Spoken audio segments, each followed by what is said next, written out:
नमस्कार मित्रों, आप सबका स्वागत है। मैं एस्ट्रो चैनल एस्ट्रो आर्टिलरी में। आज हम बात करेंगे सिंह राशि की। जानेंगे सन 2026 सिंह राशि का कैसा रहने वाला है।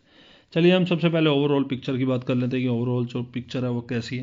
शुरुआत के कुछ दिन जैसे पहले हैं वो वैसे ही चलेंगे, उसमें कोई चेंजेस नहीं आएगा। राहु केतु सारे साल के अंत तक दिसंबर तक अपना गोचर चेंज नहीं कर रहे हैं, जिस स्थिति में बैठे हैं वैसे ही रहेंगे। शनि अब महाराज इस सारे साल में जिस स्थिति में जिस गोचर में जैसे हैं मीन राशि में वैसे ही बैठे रहेंगे।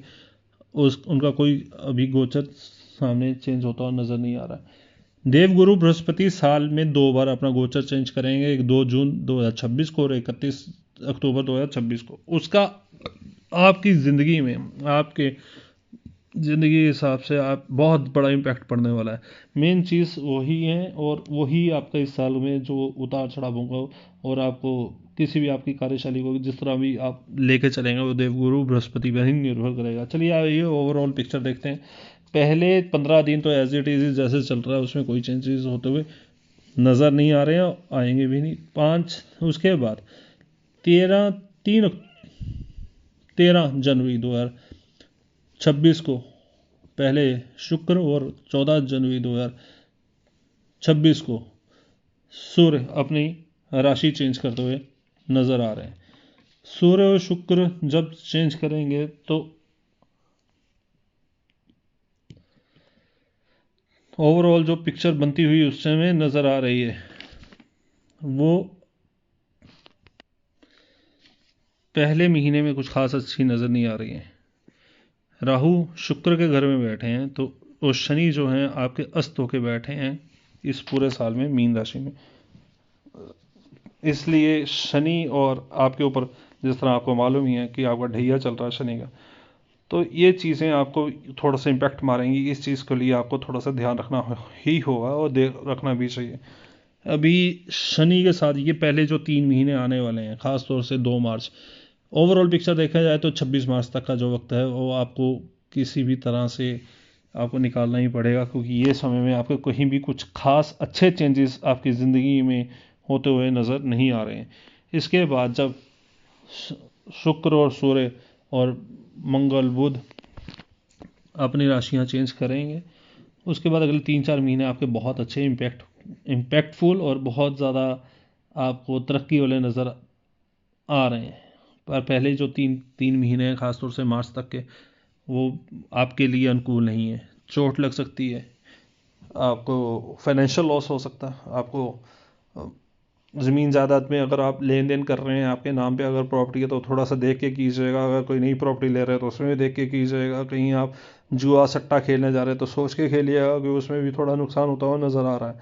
घर में किराए क्लेश चल रहे हैं मियां बीवी में तो कोई बड़ी बात नहीं है। कोशिश कीजिए कि थोड़ा सा घूमने फिरने का शौक़ अगर नहीं है तो उसको पैदा कीजिए। साल के अंत तक आपको घूमना ही चाहिए। अगर घूमेंगे तो घर में गृह क्लेश भी कम होंगे। अगर आप यूं ही बैठे रहेंगे तो इसमें गृह क्लेशों का अंत होता अभी फ़िलहाल नज़र नहीं आता। साल के अंत तक थोड़ा सा अपने आप को मन को काबू में रखना होगा। शरीर और मन दोनों ही एक दूसरे का साथ नहीं दे रहे। मन कभी आपका विचलित रहता है, अग्रेशन थोड़ा बड़ा हुआ है। अपने अग्रेशन पे थोड़ा काबू रखिए, अपने मन पे काबू रखिए। बोलते हुए किसी से भी सोच कर बोलिए। भरोसा तो करने का तो कोई सवाल भी पैदा नहीं होता, किसी पे भरोसा मत कीजिए। 2 जून 2026 को जब देवगुरु बृहस्पति अपनी राशि चेंज करेंगे तो आपके अभी फिलहाल आय स्थान में है, तब व्यय स्थान में आ जाएंगे। देवगुरु बृहस्पति की एक बहुत अच्छी खासियत है, वो जिस घर में जाते हैं वहाँ की पावर को थोड़ा कम कर देते हैं। तो खर्चे तो होंगे पर वो बेफालतू के खर्चे नहीं करवाएंगे। अभी जैसे आय के साधन आ भी रहे हैं, आपको दिख रहे हैं अच्छे खासे साधन आ रहे हैं, पर उसमें आय उतनी आ नहीं पा रही जितने आप सोच रहे हैं। क्योंकि देवगुरु बृहस्पति फिलहाल तो आपके आय स्थान में बैठे हैं, तब आपके व्यय स्थान में आएंगे तो आय के साधन बढ़ जाएंगे।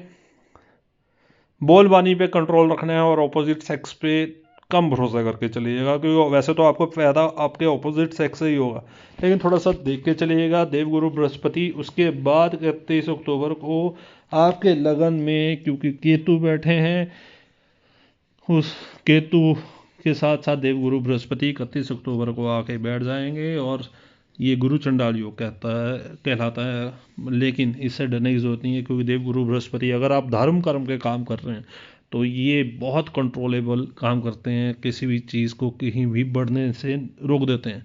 क्योंकि शनि भी आपकी ढैया चल रही है, तो देवगुरु बृहस्पति आप ही की राशि में आगे 31 अक्टूबर के बाद जब विराजमान हो जाएंगे, तो शनि का जो प्रकोप जो है और केतु का जिस तरह का कि लातों में दर्द या कुछ भी कहीं कोई दिक्कत हो रही है, तो वो अपने आप कंट्रोल कर लेते हैं। लेकिन शर्त यही है कि आपको धर्म कर्म के अपने कामों में हमेशा व्यस्त रखना है, जितना हो सके दान पुण्य के रहें, भगवान का नाम लें, कहीं ना कोई कुछ ना कुछ अ, अच्छा काम करने की कोशिश करते रहें। मन को समझ आ रहा है कि आपकी कुंडली हो जाएगा, क्योंकि फिलहाल मन नहीं आपका टिक रहा, कहीं भी नहीं टिक पा रहा, तो उसको तो काबू करने के लिए आपको खुद ही अपने आप पे मेडिटेशन कीजिए, भगवान का नाम लीजिए, जिस भी आपकी आसक्ति है, जिस भी गुरु में भगवान में आसक्ति है, उसके ऊपर छोड़ दीजिए। वो करने कराने वाला तो ऊपर वाला ही है, तो वो आपका सारे कार्य करते रहेंगे, आप बस उनका नाम लेकर निमित्त होकर आप चलते जाइए। बाकी ज़्यादा जानकारी के लिए मेरे दिए हुए नंबर पर मुझसे संपर्क कर सकते हैं। धन्यवाद।